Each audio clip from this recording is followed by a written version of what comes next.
nicely lined up. The asset box can never be larger than the combined liability and equity boxes. Still with me? Time now to learn accounting. Accountants use the terms debit and credit as a way of saying they are increasing or decreasing an account. An account could be an asset account, such as cash, or it could be a liability account, such as an accounts payable. Now you need to remember this part. Asset accounts always have a debit balance. So if you have $100 in the bank account, your books would record that as an asset with a $100 debit. The box on the right side, the liabilities and the equity accounts, have credit balances. Because the box on the left must always equal the boxes on the right, you can add up all your asset debits and do the same for your credits in the liability and equity boxes, and lo and behold, you'll discover that they always equal. For this reason, when we populate these boxes with numbers to create a report, we call this report a balance sheet. Let's just put some numbers in these boxes for fun and to help you connect a conceptual model to reality. Our assets are on the left, beginning with cash of $100. Pop quiz, is this a debit or a credit amount? Yes, it's a debit amount. Assets are always debit accounts. Below that, we have accounts receivable of $1,543, which is to say that someone owes us $1,543. We have inventory of $1,342 and some investments worth $872 and property, plant, and equipment worth $6,832. The total value of all the assets in the business is $10,689. But we aren't entitled to that full amount because we owe other people money for some of these assets. On the right-hand side, we list our liabilities. We have a line of credit with the bank for $540. In other words, the bank has lent us $540 on a short-term basis. Our suppliers, the people who we buy our inventory from, are owed $2,210. The bank or some other lender has given us a long-term loan for $3,850, and our total liabilities are $6,600, which is the amount we owe to other people, which then leaves a residual amount of $4,089 of equity, which represents the value of our interest in the business. This is not a bank account. It's a mathematical representation of our interest, the owner's interest in the business, and nothing more. Let's just test your understanding of this balance sheet. Let's just say your business sucks. It sucks like a dot-com company around the turn of the century. In other words, the business just kept on losing money. And instead of a positive $4,089 in equity, you've got a negative $4,089 in equity. My question to you is that balance a debit or a credit? Indeed, you have a debit balance when you have a negative balance in equity. It's not normal, but it is entirely possible. You don't see this phenomena in your assets or your liabilities. You cannot have a negative asset or a negative liability, but you can have a positive or a negative equity. Luca Pacioli is dubbed the father of modern accounting because he was the genius behind double entry bookkeeping. He was the first to suggest that every transaction should be recorded with both a debit and a credit in the exact same amount to different accounts. By doing this religiously, and pardon the pun because he was a monk, you preserve the integrity of our conceptual model that assets must always equal liabilities plus equity.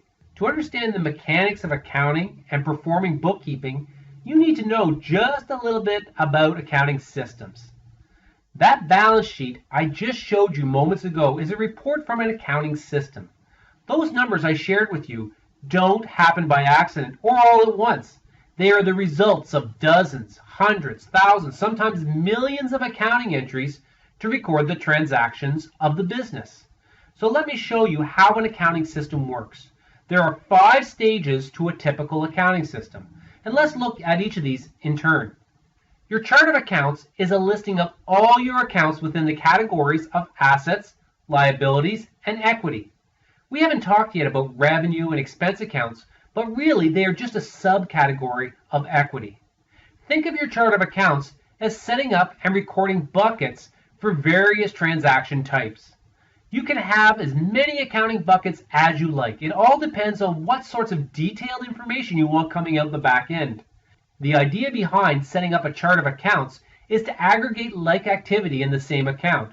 So for instance, you might want to capture all your travel expenses in one account. So you set up a travel expense account in your chart of accounts. If you have 6 bank accounts, you may want to set up 6 separate general ledger accounts to track them.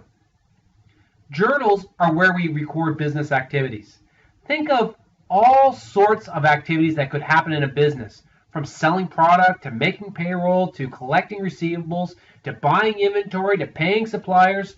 All these sorts of transactions give rise to what we call in accounting a journal entry.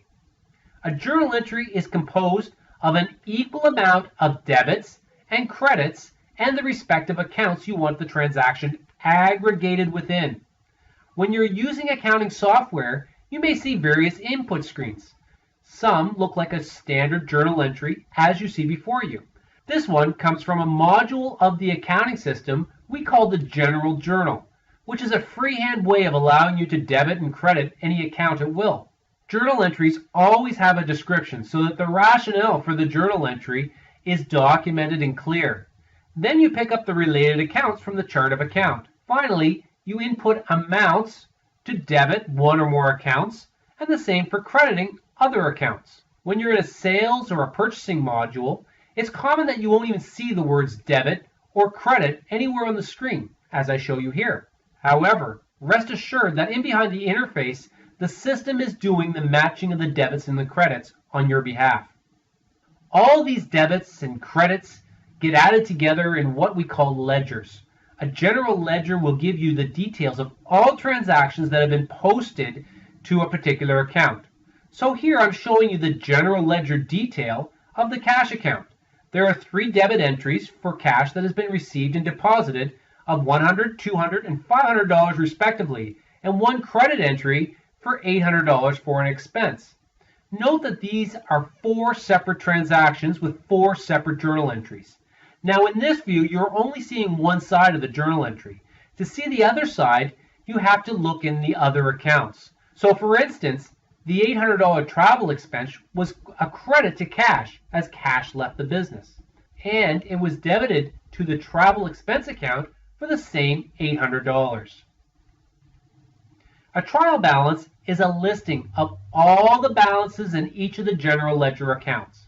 Once again, Pazzioli's handiwork ensures that all the debits equal all the credits. The only thing relevant about the totals is that they match. The total number is otherwise meaningless. Once you have a trial balance, you can prepare financial statements, which we will cover in another lesson. And from the trial balance, we sort the accounts according to whether they are assets, liabilities, or equity. And for the time being, allow me to continue saying that the equity accounts include revenue and expense. We'll break out these accounts into a separate statement in a moment. Compare this statement to our conceptual model. Assets total $276.85. This is a debit balance. Liabilities total $822.50. This is a credit balance. Equity is a negative $545.65. Is this a debit or a credit? That's right, it's a debit because the business has lost $595.65 so far. If the business had earned income, it would have been shown as a positive number and a credit balance. Pause the video and ask yourself whether you understand how numbers get processed through an accounting system. I hope that's clear, because now we're going to add another layer. I've alluded to revenue and expense accounts, and we saw a few of these when we were looking at the accounting system. So far, all I've told you is that these accounts are really part of equity.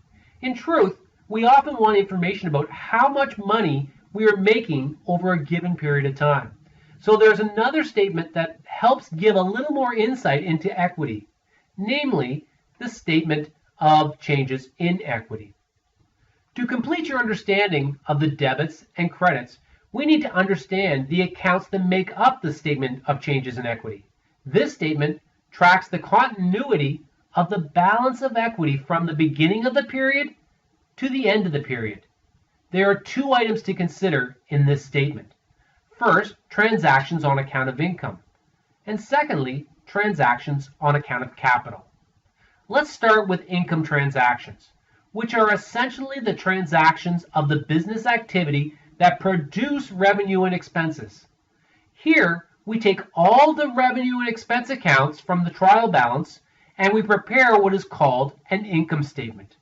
The income statement tells us how much money the business has made over a period of time.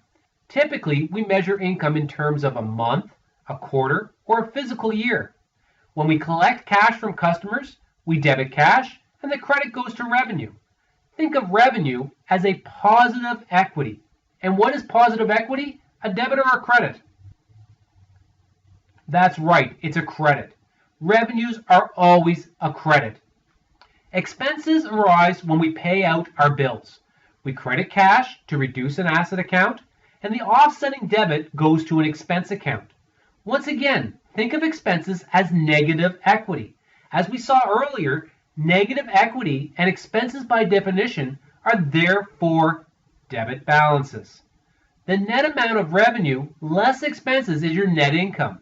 If your business has made money, you should have more assets net of liabilities at the end of the period than you did at the beginning, which results in a net credit to your equity balance. On the other hand, if your expenses are higher than your revenues, then you will experience a net loss, which is a debit to your equity balance. Note that net income per se is not a general ledger account. Net income is simply a mathematical difference between revenue and expenses. Item number 2, which deals with the transactions on account of capital, is the other way equity can change during a period. When the owners contribute or withdraw assets to or from the business, the balance of equity changes. So for instance, say you put in $50 of cash into the business to get started. Your journal entry would be to debit cash by $50 and credit equity by $50. If later in the year the business writes you a check to allow you to withdraw $100 from the business, this time you would credit cash for $100 and debit equity for $100. For new accounting students, the statement of changes in equity is the hardest one to figure out. So we'll come back to it. But for this lesson, just realize that every journal entry you make, there are two sides, and often one of those sides impacts equity, either directly through contributions and drawings or indirectly through the revenue and expense accounts. Let's summarize how you prepare journal entries, since that seems to be the key starting place once you have your chart of accounts set up. Basically, there are 3 steps. In step 1, something happens in the business that warrants a journal entry. There are hundreds of different types of journal entries that can arise. But to keep things simple for our example, let's just say that you've completed a babysitting job and you've collected cash from your client of $40. This is a reportable transaction. So let's see if we can work through the accounting. In step 2, we prepare the journal entry, considering our chart of accounts and our debits and credits. When we collect cash, we want to increase our cash account. Remember that cash is an asset, and asset accounts are debit balances. Therefore, to increase cash, we will debit cash by $40. This will get added to the balance that's already in the general ledger account. But now we need the other side of the entry. We need to think of an account to credit. The credit side does not impact a liability account because we don't owe that $40 to anybody. In fact, it's ours to keep, so it must go into equity.